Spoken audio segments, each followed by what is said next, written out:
Part 1. Echoes of the Past. The forest of Black Hollow was vast, stretching out for miles with towering pines that seemed to touch the sky. It had a reputation, one that was whispered in the small town nearby. People spoke of strange sounds, of shadows that moved just beyond the edge of vision, and of a presence that made the hairs on the back of your neck stand up. As a park ranger, I had heard all the stories, but I chalked them up to overactive imaginations and the eerie beauty of nature. Until the day I found the cabin. It was a routine patrol, or so I thought. The rain was relentless, soaking through my jacket and chilling me to the bone. The forest was quieter than usual, the normal rustle of wildlife muted by the constant patter of rain.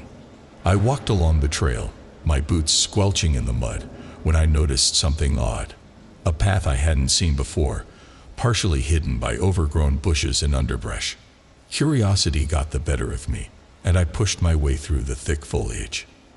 The path twisted and turned, leading deeper into the heart of the forest, where the trees grew closer together and the light struggled to penetrate the canopy. After what felt like hours, I stumbled upon it. A small, dilapidated cabin that looked as though it had been abandoned for decades. The door hung loosely on its hinges, the wood warped and splintered, windows were shattered, and the roof sagged precariously. Yet there was something about the place that felt off. Despite the obvious signs of age and decay, it seemed to pulse with a strange energy, as if it had been waiting for someone to find it. I should have turned back. Every instinct screamed at me to leave, but I stepped forward, drawn by an invisible force. The air grew colder as I approached, my breath visible in the dim light. I reached the door, hesitated for a moment, and then pushed it open. Inside, the cabin was dark, but not empty. The walls were covered in strange symbols, carved into the wood in a language I didn't recognize. In the center of the room stood a table, and on it, a single object, a small, intricately carved box. It looked out of place in the otherwise decrepit surroundings, almost new, as though it had been placed there recently. I picked it up, examining the delicate craftsmanship. It was heavier than it looked, and when I shook it lightly, something inside rattled. Without thinking, I opened the box, revealing an old, yellowed photograph. It was of a family, 2 parents and a child, their faces blurred as if the photo had been exposed to too much light. A sudden, sharp crack broke the silence, and I spun around, heart pounding. The door I had left ajar was now closed, and the temperature had dropped even further. The forest outside seemed to hold its breath, waiting. And then I heard it. A faint whisper, barely audible, yet unmistakable. It wasn't the wind or the rain. It was a voice calling my name. Cole. It echoed in the small cabin, sending a shiver down my spine. I backed away from the table, clutching the photograph and the box tightly, my mind racing. I didn't know how it was possible, but someone, or something, knew I was here. I had to get out. Fumbling with the door, I finally managed to wrench it open and stumbled out into the rain. The path back to the main trail was a blur, my feet moving on instinct, as I tried to put as much distance as possible between myself and that cabin. When I reached the safety of the ranger station, drenched and trembling, I realized that the photograph was still in my hand. And for the first time, I noticed something I hadn't seen before, a name scrawled on the back, barely legible through the water stains. Eleanor Hart. Part 2. Whispers in the Rain. Back at the station, I couldn't shake the chill from my bones. The photograph and the box sat on the table before me, their presence filling the room with an oppressive weight. I wrapped myself in a blanket, staring at the name on the back of the photo. Eleanor Hart. It wasn't a name I recognized, and yet it felt familiar in a way I couldn't explain. Sarah, my fellow ranger, noticed my unease when she returned from her patrol. She set her gear down and raised an eyebrow at me. What happened? You look like you've seen a ghost. I hesitated, unsure of how much to share. The cabin, the symbols, the voice. It all sounded insane, but the photograph was real, and so was the box. I decided to start there. Found this in the forest, I said, sliding the photo and box toward her. In a cabin I'd never seen before. Sarah picked up the photograph, her eyes narrowing as she examined it. "This is weird," she muttered, flipping it over. Her expression darkened when she read the name. Eleanor Hart. "Are you sure about this?" "Yeah," I replied, puzzled by her reaction. "Why? Do you know her?" She set the photo down, her fingers tapping the table nervously. Eleanor Hart was a local historian. She disappeared about 20 years ago while researching the folklore of Black Hollow. People said she was obsessed with the old legends, convinced there was more to them than just stories. A shiver ran down my spine. "Disappeared. What happened to her?" Sarah shrugged. "No one knows. She went into the forest one day and never came back. Search parties found nothing, no clues, no sign of her at all. It was like she vanished into thin air." I glanced at the photograph again, my mind racing. If Eleanor Hart had been researching the forest's legends, maybe the cabin had something to do with her disappearance. But why would her photograph turn up now, after all these years? "We need to go back," I said, standing up. "To the cabin. There's something there, Sarah. Something connected to her." She looked hesitant, but nodded. "All right, but we need to be careful. If the forest had something to do with her disappearance, we could be walking into the same danger." The rain had eased into a light drizzle as we set out, the forest enveloped in an eerie calm. The path to the cabin seemed shorter this time, as if the forest itself wanted us to return. When we reached the clearing, the cabin stood just as I'd left it, its presence menacing even in the dim light. Inside, everything was as I remembered, except for one chilling addition: a second photograph, lying on the floor beneath the table. I picked it up, my heart pounding. It was another family, but the faces were even more blurred, almost erased by time. On the back was another name, one that made Sarah gasp in shock. "Thomas Grayson," she whispered. "He was a ranger here before us. He disappeared in the forest 10 years ago. They never found him." A heavy silence settled over us, the implications sinking in. The cabin wasn't just a relic of the past. It was a connection point for those who had vanished, a place that somehow kept their memories alive. As we turned to leave, the voice returned, clearer this time, and coming from everywhere at once. "Cole, Sarah." We froze, our breath visible in the cold air. The voice was soft, almost pleading. "Help us." Part 3. Threads of the Lost. The voice echoed around us, reverberating through the cabin like a plea from beyond. Sarah and I exchanged tense glances, the weight of the unknown pressing down hard. It was no longer just about legends or stories. It was about real people, lost and perhaps still lingering in the forest's grasp. "Help us," the voice repeated, fainter now, as if struggling to maintain a connection.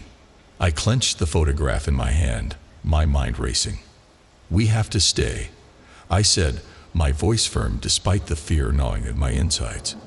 "Whatever's happening here, it's tied to these people. We can't walk away." Sarah hesitated but eventually nodded, her resolve matching mine. "All right, but how do we help? We don't even know where to start." I glanced around the cabin, my eyes landing on the strange symbols etched into the walls. They felt important, like pieces of a puzzle we hadn't yet figured out. "These symbols," I said, pointing. "They must mean something. Maybe they're a message or a map." We moved around the room, tracing the carvings with our fingers, looking for patterns or clues. The symbols were ancient, some familiar from folklore studies, but others completely foreign. As we worked, the rain outside picked up again, the rhythmic drumming on the roof providing a haunting soundtrack to our search. Hours passed, and frustration began to creep in. Then, almost by accident, Sarah stumbled upon a loose floorboard near the fireplace. She knelt, prying it up to reveal a hidden compartment beneath. Inside was a bundle of old papers, yellowed with age and fragile to the touch.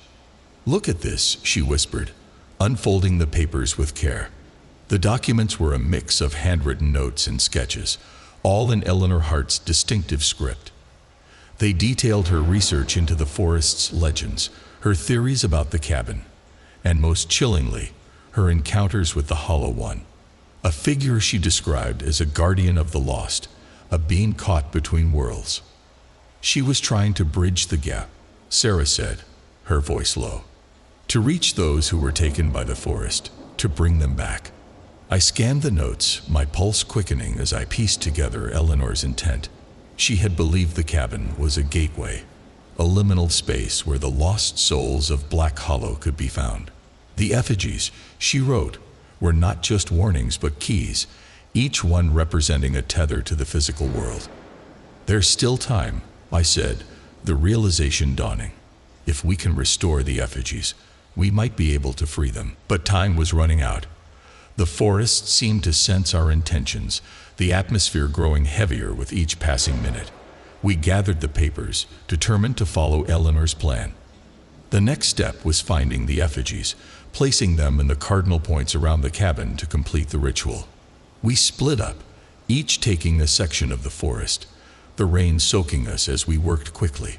The effigies were hidden in plain sight, disguised as natural formations, rocks, tree stumps, moss-covered statues. Each one we found seemed to pulse with a faint energy, a connection to something beyond. By the time we returned to the cabin, the sky was darkening, the sun setting behind the dense canopy. We placed the effigies around the cabin, forming a circle that hummed with a low, almost imperceptible vibration. As we stood back, the air inside the cabin shifted, growing colder. The voice returned, stronger now, joined by others, dozens of them, all whispering in unison. The photographs on the table flickered, the faces becoming clearer, more distinct. And then the figures appeared. They materialized slowly, spectral and translucent, each one corresponding to a photograph we had found. Eleanor Hart was among them, her eyes bright and filled with gratitude. "You've done it," she said, her voice a mixture of relief and awe. "You've brought us back." The ritual held, the cabin glowing with a soft, ethereal light. The souls of the lost were free, no longer trapped between worlds. As the light faded, the figures began to dissipate, their presence lifting the oppressive weight from the forest. In the end, it was just Sarah and me, standing in the quiet cabin, the rain outside a gentle reminder of the storm we had weathered. The photographs remained, but now they were clear, vibrant, and whole, a testament to the lives we had touched. We returned to the station, exhausted but victorious. The legend of Black Hollow would live on, but now it was a story of hope, of redemption, and of the power of the human spirit to reach across the boundaries of life and death. 2. Part 1. Into the unknown. It had been days. I knew it was only a matter of time before the air around us started to change. The stifling heat had given way to a cold, damp fog that clung to our skin like a second layer. The trees, massive and gnarled, were shrouded in an eternal mist, their branches twisting and turning in unnatural directions. The forest wasn't just dense, it was suffocating, a place where time didn't seem to move, where the only thing that mattered was getting lost. We were miles off the beaten path by now, far beyond any ranger stations, far from the familiar trails. But I had a job to do. Why the hell are we even here? Sam's voice, low and filled with frustration, cut through the silence. He was the one who had pushed us into this mess, the one who thought that adventure meant traipsing into the heart of the wilderness with no plan, no backup. I didn't have an answer for him. None of us did. All I knew was that we were being followed. It started with the strange sounds, footsteps echoing behind us when we were sure no one else was there. It grew with the whispers, soft voices that drifted on the wind, just out of earshot. The forest was playing tricks on us. That was the story we told ourselves. At least, until things started to happen. Part 2. The cabin. We found the cabin on the third night. It appeared as if from nowhere. An old, abandoned structure tucked away in a clearing that we hadn't seen on any of our maps. The wood was rotting, windows shattered, and the air around it was thick with the stench of decay. But there was something strangely comforting about it, like it had been waiting for us. "Isn't it a little too perfect?" Sam asked, his eyes narrowing. He didn't trust anything that looked too good in the wilderness. I had learned that much about him. I agreed, but we needed shelter, and I wasn't going to let my fear stop me now. We entered the cabin cautiously, the floor creaking under our feet as we moved. The dust on the floor was undisturbed, the air stale, but something about it felt off. We set up camp in the largest room, using whatever we could find to start a fire. That's when we heard it again. The footsteps. But this time, they were inside the cabin. "Did you hear that?" I asked, my voice barely a whisper. Sam didn't answer. Instead, he turned toward the dark hallway at the back of the cabin, his eyes wide with suspicion. We both knew what we were hearing, but neither of us wanted to say it out loud. It was the sound of something. Someone moving in the dark. Part 3. The dark. It wasn't until the fourth night that we realized we weren't alone. Sam had been keeping watch while I tried to sleep, but it was hard to rest with the constant noises around us. There was a chill in the air that hadn't been there before. The fire was barely a flicker, and the wind had picked up outside, howling through the trees. Then I heard it, a scraping sound, like claws on wood.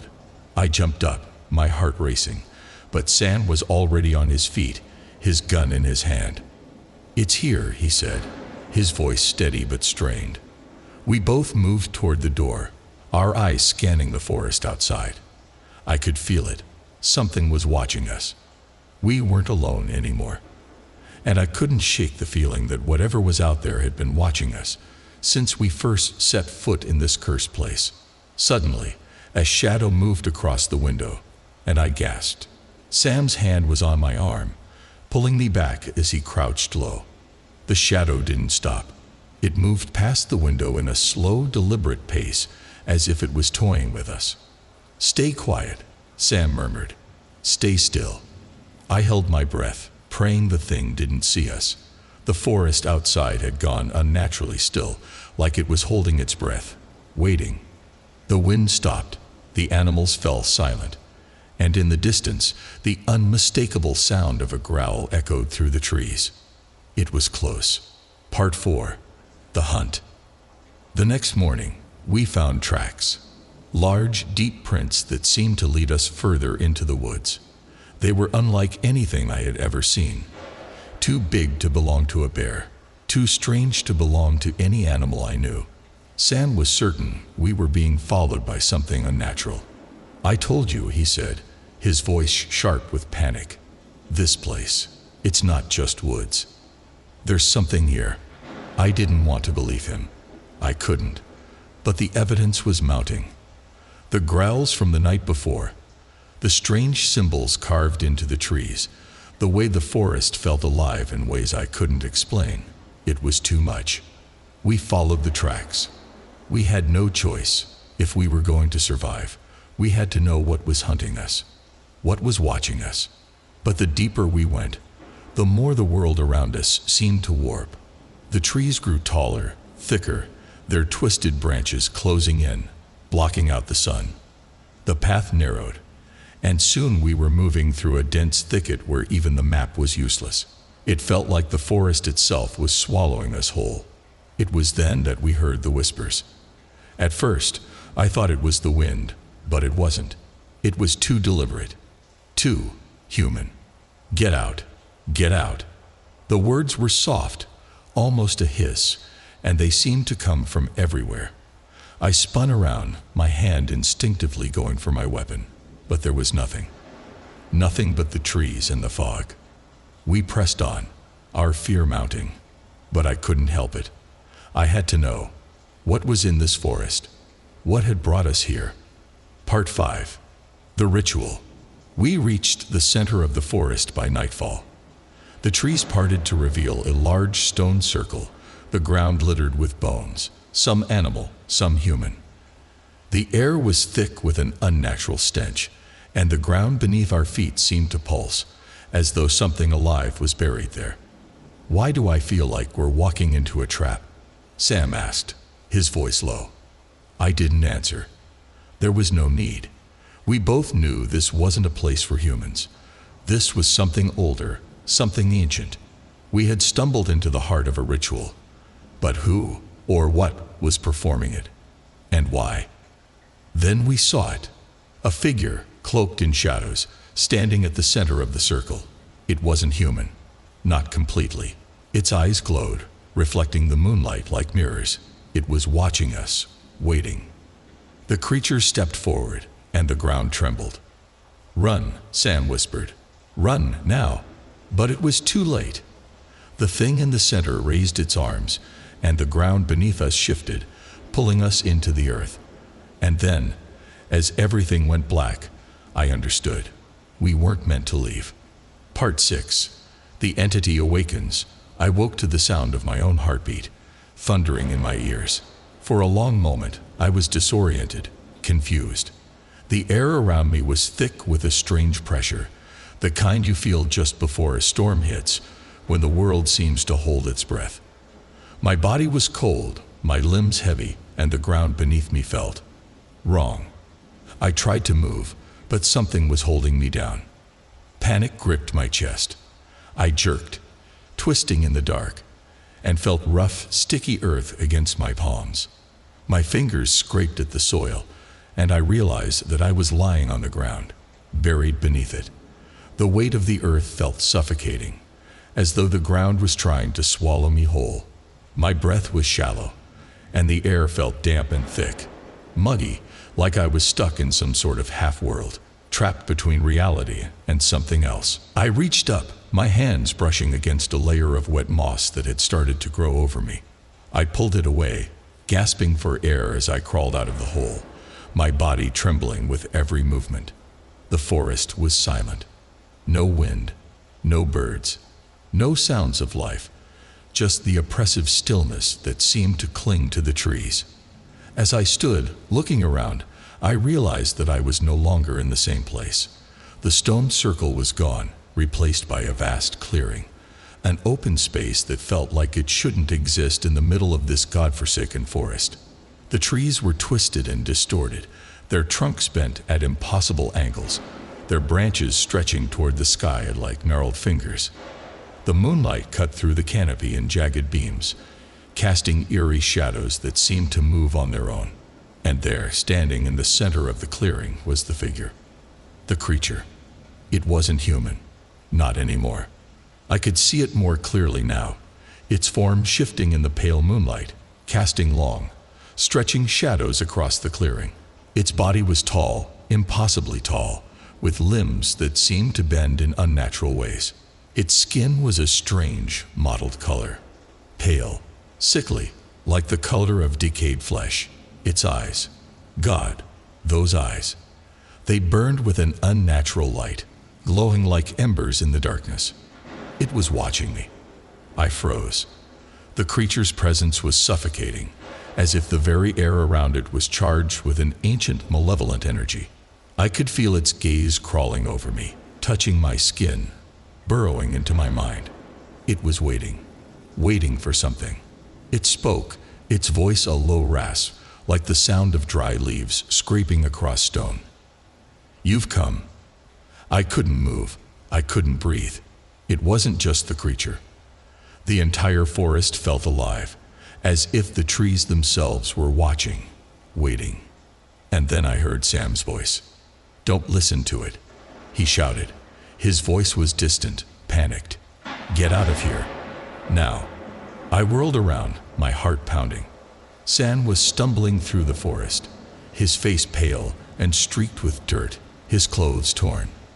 His eyes were wild, frantic, and he was moving toward me, but slowly, his legs barely able to hold him up. "Sam," I yelled, taking a step toward him.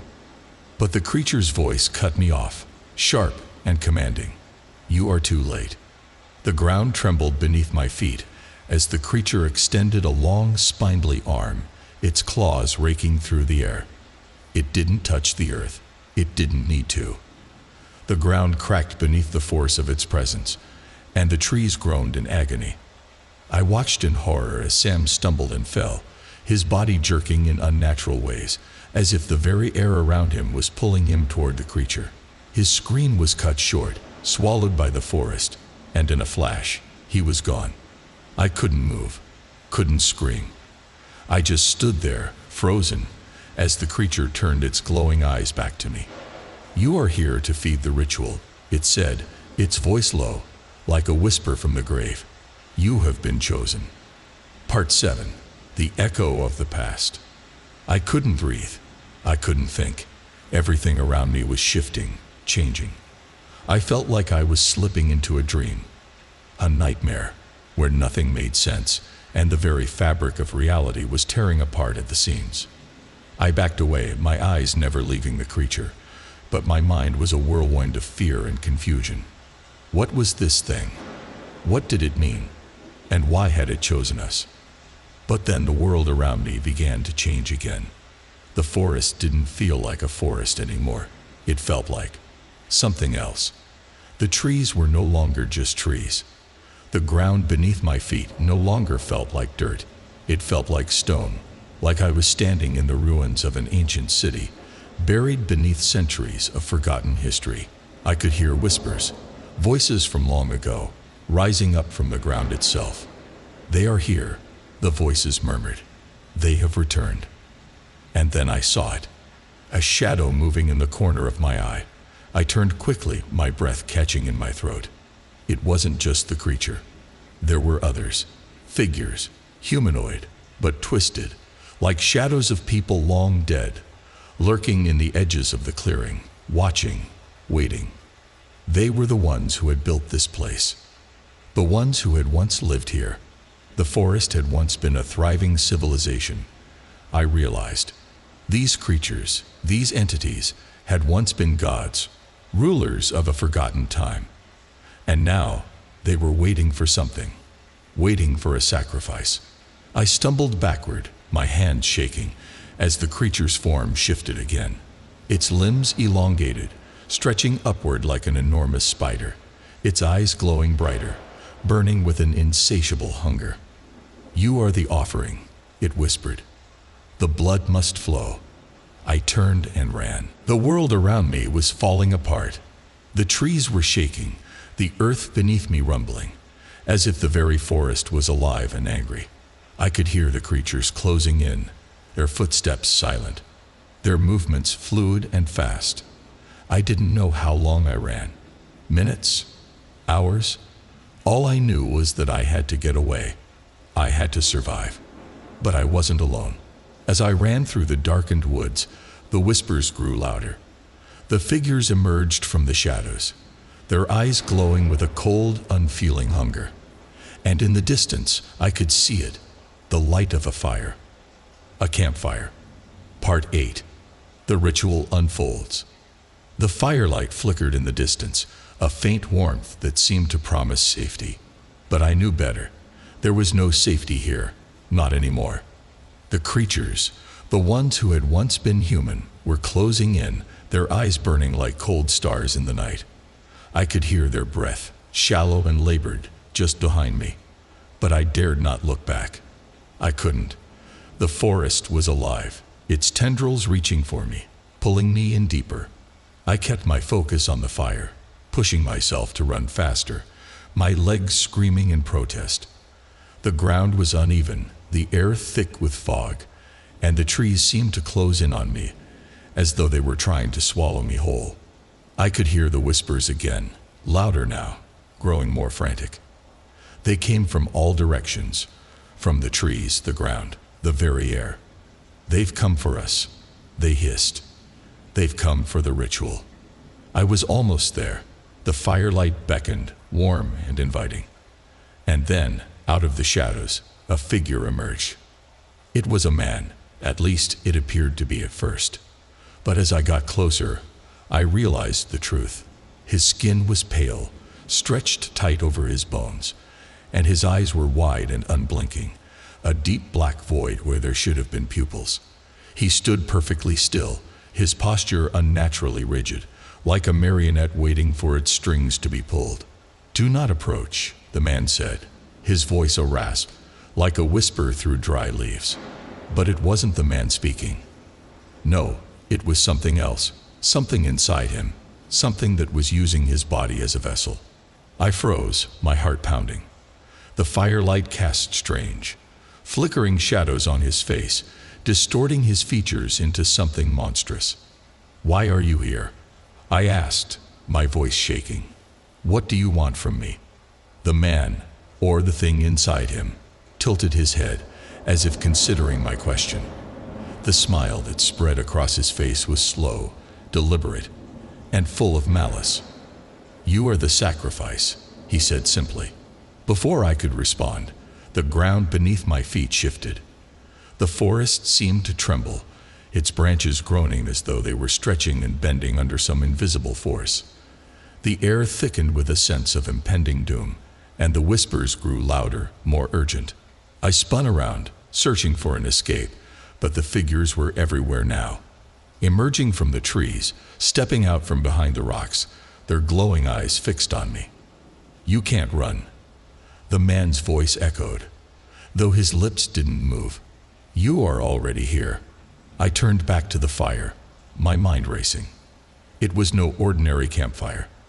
The flames were twisting unnaturally, growing in size with each passing second, their colors shifting from yellow to a deep, unnatural red. The fire wasn't just a beacon of warmth. It was a portal, a gateway. A gateway to what? Without thinking, I ran. I bolted toward the fire, desperate to get away from the thing behind me. The twisted figures closing in, the darkness that seemed to press against my back. But as I reached the fire, something stopped me. A voice, a low guttural growl that rumbled from the depths of the earth itself. It was the creature, the thing that had first come to me in the clearing. "You cannot escape," it said. Its voice filled the air, reverberating through my bones. "This forest is ours. You belong to it now."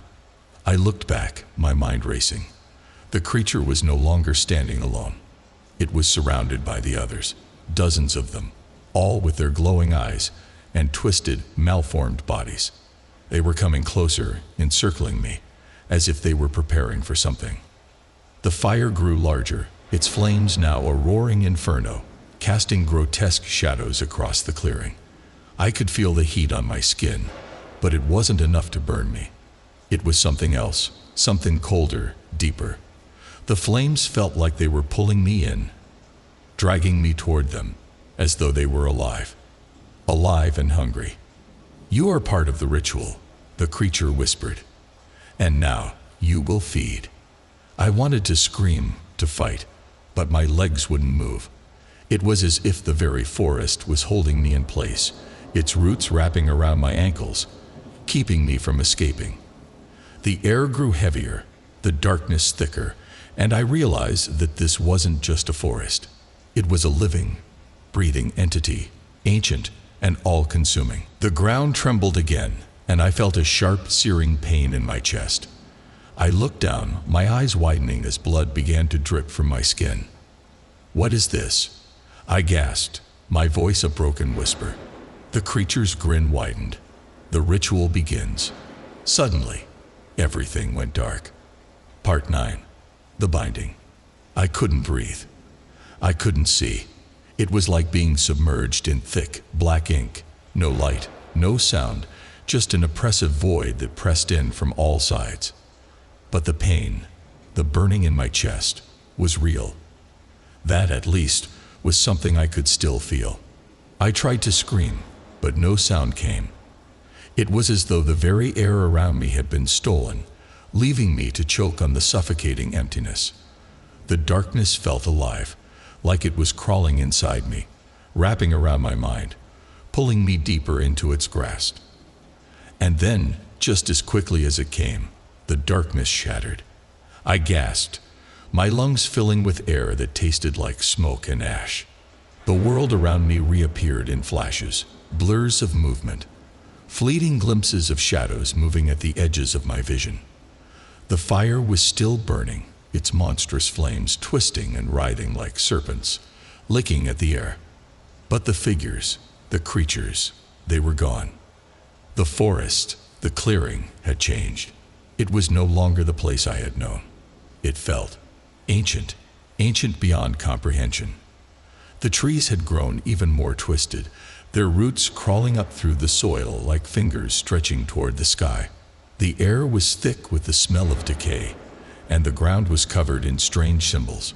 Runes etched into the earth, glowing faintly with an eerie, unearthly light. I stumbled to my feet, my body weak, my chest still burning with the aftereffects of whatever had happened. My eyes scanned the scene before me, but it was hard to focus. Everything seemed to warp in and out of existence, like I was trapped between two worlds. And then I saw him. Sam. He was standing near the fire, his back turned toward me, but something was wrong. His body was different. His posture was rigid, unnatural, and his skin was pale, stretched tight over his bones. He wasn't breathing. Sam, I whispered, my voice breaking as I took a step toward him. He didn't move. I reached out, my hand trembling as I touched his shoulder. The moment my fingers made contact, a jolt of electricity shot through me, cold and sharp. It was as if I had touched a live wire, and the shock made me stumble back, gasping. Sam, I cried again, louder this time. But it wasn't Sam who turned around. The thing that stood before me now was not my friend. It was something else, something ancient and twisted. Its eyes were wide and unblinking black pits that seemed to pull in the very light around them. Its mouth twisted into a smile that was far too wide, far too wrong. It spoke, its voice a harsh rasp that scraped against my ears like nails on a chalkboard. Your sacrifice is complete. The world seemed to tilt as I backed away, my heart hammering in my chest. The thing that had once been Sam grinned wider, its lips curling back to reveal rows of jagged, broken teeth. It was no longer a man. It was a vessel for something else, something far darker. Get away from me, I shouted, my voice hoarse, as I turned to run. But the forest didn't let me. The ground beneath my feet shifted, and the trees closed in, their roots rising from the earth like serpents, twisting around my ankles, dragging me back. I struggled, kicking and thrashing, but it was no use. The forest had me now. Please, I gasped, my breath coming in ragged gasps. I just want to leave. The creature, Sam, laughed. It was a horrible guttural sound, like something dying in agony. You cannot leave, it said, its voice dripping with malice. You were never meant to. I tried to scream, but the sound was swallowed by the forest, lost in the overwhelming silence that followed. The ground trembled beneath me, and the air grew colder, heavier. The symbols etched into the earth began to glow brighter, pulsating with an eerie rhythmic beat. It felt like the forest itself was alive, its roots and branches binding me to this place, keeping me here. And then, in the distance, I heard it. A low, rumbling growl, deep in the woods. The sound sent a chill through my bones. It was like nothing I had ever heard before. Feral, primal, and full of rage. And then, another sound. Footsteps, slow and heavy, moving toward me from the shadows. I wasn't alone. Something else was here, and it was hunting me. Part 10. The final struggle. The growl echoed through the forest, sending ripples through the air, making my skin prickle with a cold, palpable fear. It wasn't just an animal's growl. No, this was something far worse. A sound born of something ancient, something that had existed long before the world was ever shaped by human hands. The trees seemed to bend, their gnarled branches creaking under the weight of the air. The forest, alive with the pulse of whatever dark force controlled it, held its breath. Even the wind had stilled, as if waiting for something. I couldn't move. The roots of the trees had wound around my ankles, tight and unyielding. Every time I tugged at my legs, the pressure only intensified, digging into my skin, like they were alive, pulling me closer to the ground, like they were trying to bury me in the earth. The smell was suffocating. The air was thick with the stench of decay, damp earth, and something else, something far worse. It was the smell of death, of something that had been rotting for centuries beneath the soil, waiting to rise again. The creature, Sam's twisted, decayed body, stood before me, still smiling that wide, unnatural grin, its black eyes fixed on me like twin pits that were slowly sucking the light from the world around me. I could feel its gaze on me, crawling over my skin, worming its way into my mind. "You can't escape," it rasped, its voice now a low growl that vibrated in my chest. Not this time.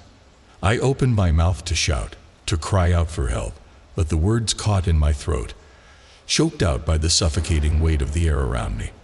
I gasped for breath, my chest heaving as the pressure mounted, squeezing out all the air from my lungs.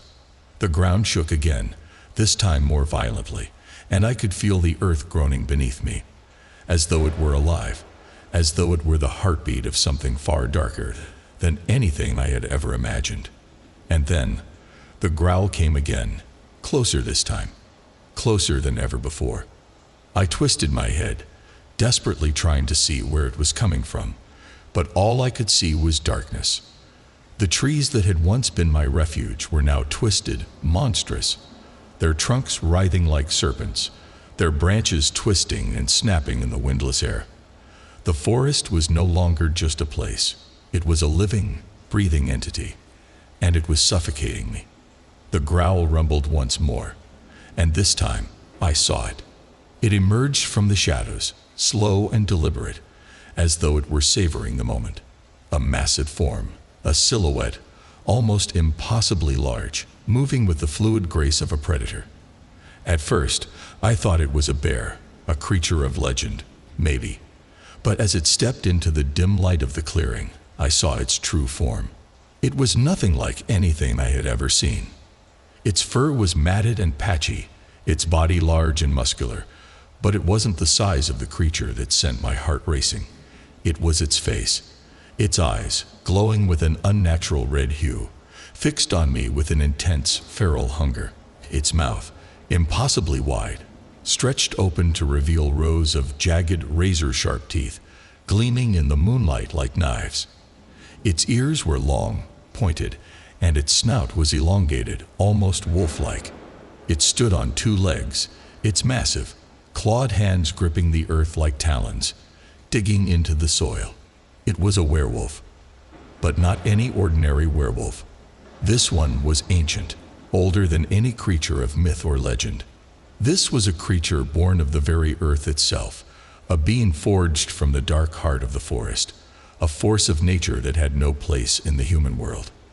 It took a step forward, its massive paw crashing against the ground, causing the earth to tremble. The creature's eyes locked onto mine, and for a moment I thought I saw something else, something familiar in those burning red orbs. But before I could make sense of it, the Sam creature, still standing at the edge of the fire, let out a high-pitched shriek. It was an awful sound, a mix of pain and triumph, like a scream of victory from some far-off, forgotten realm. The werewolf stopped in its tracks, its head cocking to the side as if listening. Then, without warning, it lunged forward, its claws slashing through the air with a speed I couldn't comprehend. I screamed as it came toward me, but the roots held me in place. The creature's howl filled the air, deafening, and I could feel its presence closing in on me. Its heavy, ragged breath, the thud of its massive body against the earth, each step carrying it closer. "Run!" a voice shouted from the darkness. I turned toward the voice, my heart racing, and saw a figure emerging from the trees. It was a woman, tall and gaunt, with long, tangled hair and eyes like pale glass. Her clothes were ragged, torn from the woods, her face pale and ghostly in the firelight. "You need to run," she shouted again, her voice frantic. Now, I didn't need any further prompting. With every ounce of strength I had left, I fought against the roots, desperate to break free. The pain in my legs was unbearable as I twisted, pulling with all my might, and finally, with one last yank, I broke free. I fell to the ground, gasping for air, and rolled away from the creature, my hands scrambling against the cold earth. The woman grabbed my arm, pulling me up with surprising strength. She didn't say a word as she yanked me toward her, but her grip was firm, her eyes filled with an urgency that made my blood run cold. "We don't have much time," she said, her voice barely a whisper. The werewolf snarled behind us, its monstrous form closing in, its claws leaving deep marks in the earth. But the woman wasn't slowing down. She moved with the swiftness of someone who had seen this before, someone who knew how to survive in a world where the boundaries between life and death were razor thin. We ran. We didn't stop. I couldn't even hear my own breath over the sound of my pounding heart and the guttural growl of the creature behind us. The forest was alive around us, twisting and contorting, as though it were trying to trap us, to guide the werewolf to us. The trees seemed to lean in, their branches reaching for me like long, skeletal fingers. Suddenly, the ground beneath my feet gave way. We fell. There was no warning, no time to scream, just a sudden drop, the world spinning as I tumbled through the darkness. I landed hard on cold stone, gasping for breath, the air knocked from my lungs. My head spun, and for a moment, I couldn't see anything. But when my vision cleared, I realized we were no longer in the forest. We had fallen into a cavern. The walls of the cavern were covered in ancient symbols, carved into the stone, glowing with an unnatural light. The air was thick with the smell of old, stale earth, and there was a heavy, ominous silence that seemed to weigh down on us, pressing in from all sides. The woman stood, her face grim as she looked around. "We've entered the old temple," she said softly. "This is where it all began." Part 11. The Heart of the Forest. I could barely process what she had said. The old temple. What was she talking about? The confusion swirling in my mind was sharp, like a blade cutting through my thoughts. But one thing was clear. I wasn't in the forest anymore. No, this place was something ancient, something that had been hidden for centuries, buried beneath the earth like a forgotten secret. The woman didn't wait for me to ask any more questions. She was already moving, her footsteps echoing in the cavern as she disappeared into the shadows. I had no choice but to follow. The werewolf's growl still lingered in my ears, and I knew if we didn't move quickly, it wouldn't be long before it found us. But as I took a step forward, I couldn't shake the feeling that the cavern itself was watching us. The walls seemed to pulse with an unnatural energy, as if the very stones were alive.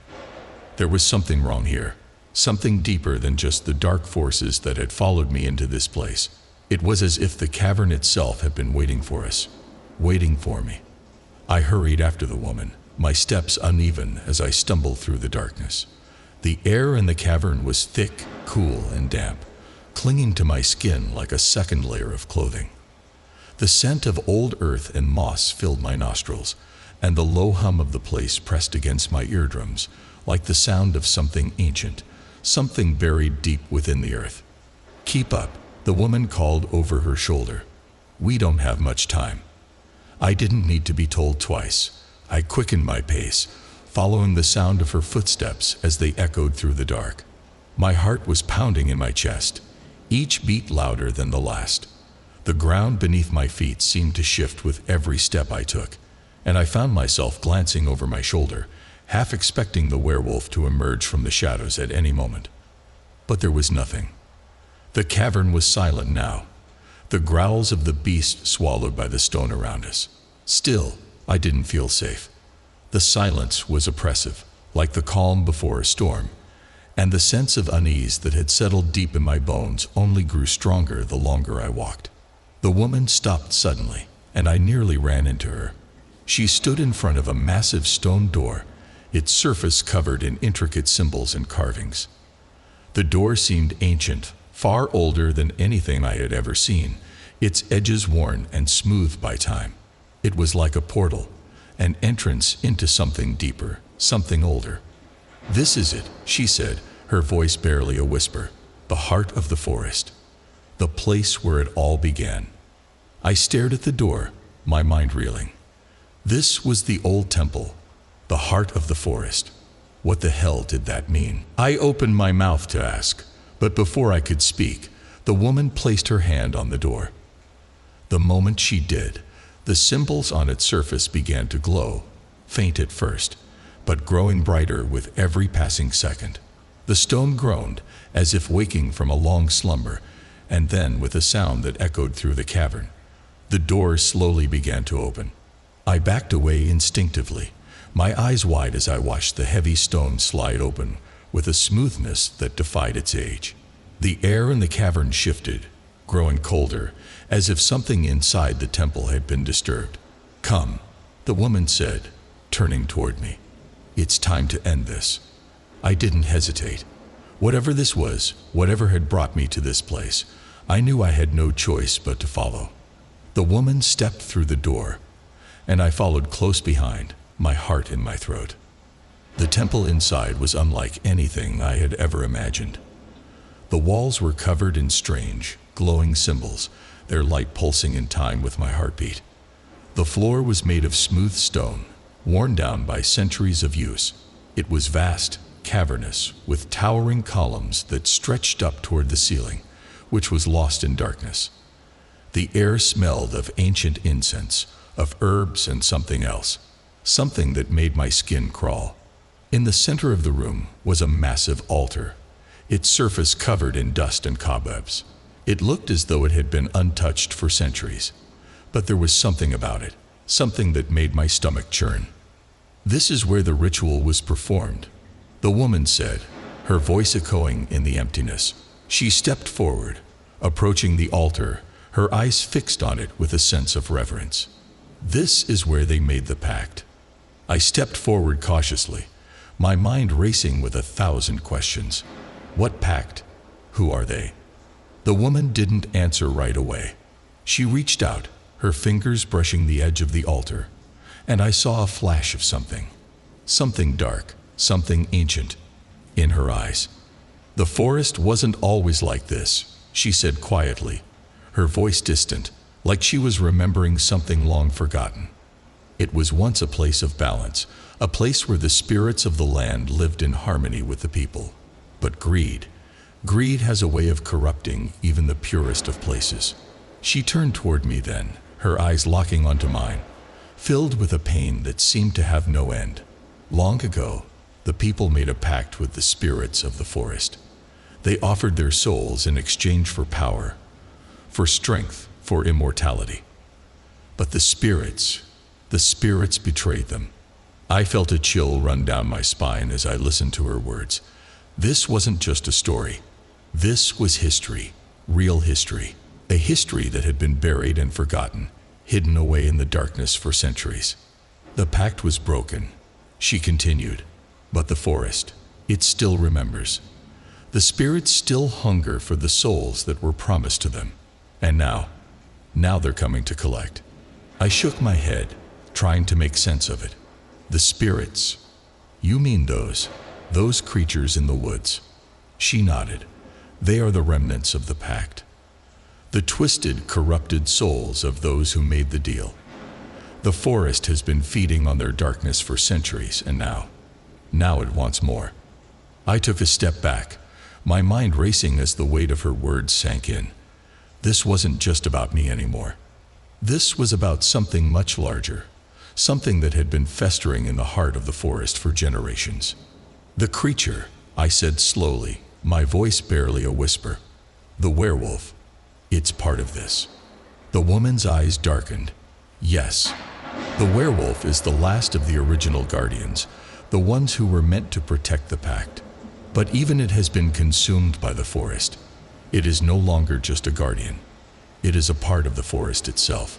I swallowed hard, my throat dry. "Then what do we do? How do we stop it?" The woman looked at me, her face etched with a deep sadness. "We can't. Not entirely. But we can try to end it. Try to break the cycle." I stared at her, my heart racing. "How?" She stepped forward, raising her arms and speaking in a language I didn't understand. The symbols on the walls began to glow brighter, pulsing with a strange energy. The air grew heavier, thick with the power that was building in the room. "I don't know if this will work," she said, her voice filled with resolve. "But we have to try." Before I could respond, the ground trembled.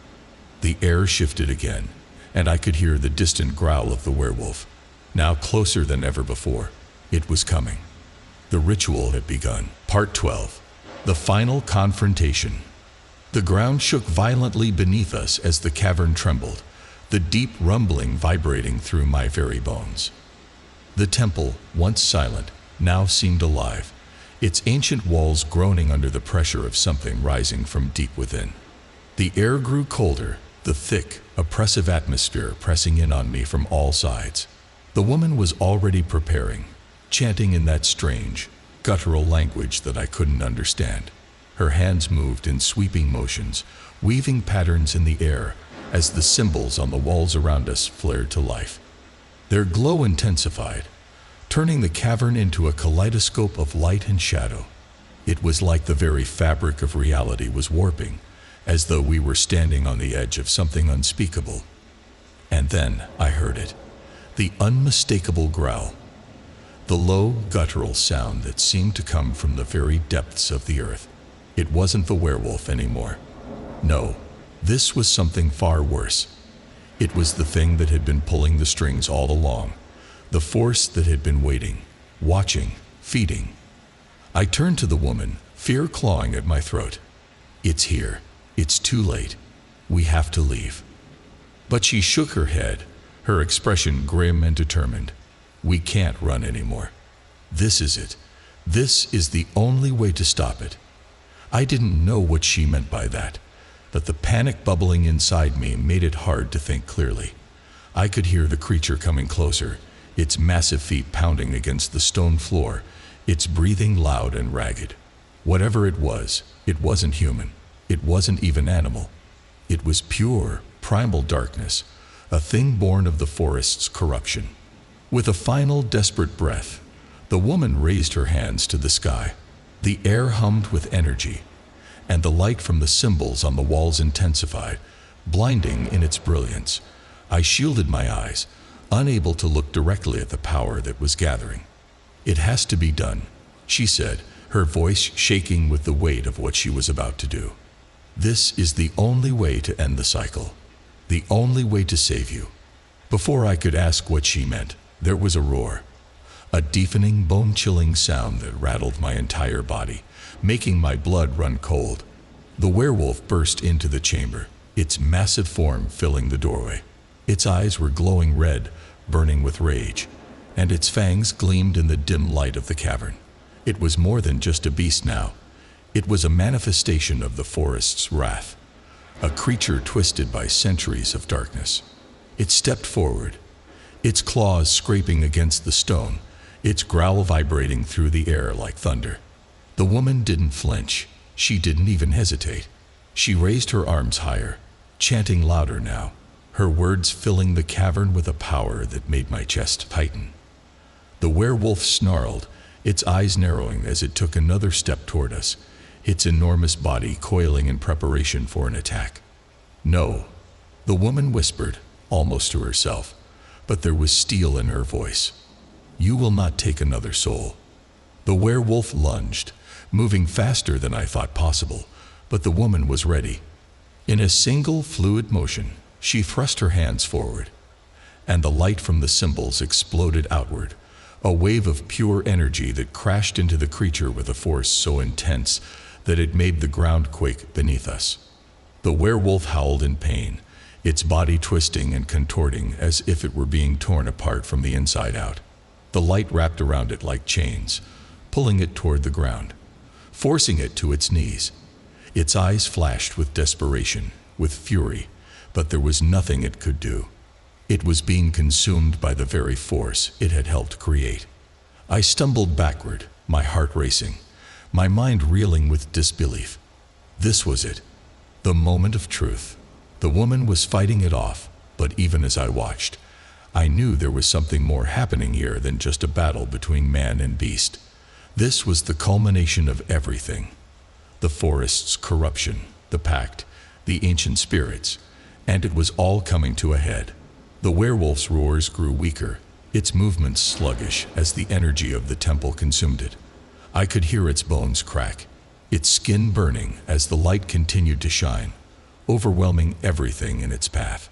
The cavern itself seemed to shrink, the walls closing in as the energy gathered around the creature, tightening its grip. But just as I thought it was over, the ground beneath us trembled again, and the earth cracked open. A new, deeper growl echoed through the cavern, one that was far more sinister, far more powerful. It wasn't the werewolf anymore. This was something much worse, something far darker. From the fissure in the earth, a massive shape emerged. It was unlike anything I had ever seen. It was huge, impossibly large, its form a twisted mass of shadow and sinew, its eyes glowing with a malevolent light. Its body was a grotesque amalgamation of creature and spirit, something born of pure darkness, a manifestation of the forest's corruption that had been waiting for its time to rise. I froze, unable to move, unable to breathe. The creature was here, and it was more powerful than anything I could imagine. Its very presence seemed to suck the air from the cavern, filling it with an oppressive, suffocating weight. The woman gasped, her face pale, her body shaking with exhaustion. "It's here," she whispered. "The source. The heart of the forest." I could see the fear in her eyes now, a raw, desperate fear that mirrored my own. She had known this was coming. She had known that this moment was inevitable. The creature, this thing of pure darkness, let out a screech that rattled the very foundation of the temple. It stepped forward, its monstrous form moving with an unnatural grace, its eyes fixed on the woman, on me. Its voice, when it spoke, was a low, guttural rasp, filled with a hunger that was beyond anything human. "You cannot stop me," it growled. "I am the forest. I am the pact. I am the end." The woman didn't say anything. She was already preparing herself for the final step. She closed her eyes, her hands trembling as she focused every last ounce of energy into the ritual. I could feel it, the power gathering around her, building to a crescendo. The symbols on the walls pulsed with light, their glow now blinding. I didn't know what was going to happen next, but I knew one thing. This was it. This was the final stand, and it would either break the cycle or it would destroy us all. The creature lunged, but before it could reach us, the woman's voice rang out, clear and commanding. "No more." The ground cracked open, and the light exploded, blinding in its intensity. For a moment, I thought I was going to burn alive, consumed by the sheer force of it. But then everything went still. Silence. I opened my eyes. The cavern was gone. The temple was gone. The creature, the forest, it was all gone. I was standing alone in the clearing again, the forest eerily silent. The trees, the shadows, everything around me was still, as if nothing had ever happened. It was as if the very fabric of reality had been reset. But I knew it wasn't over. I wasn't sure what had happened or how I had survived. All I knew was that the forest had claimed another soul today, and that I was still trapped in its grip. The end, for now.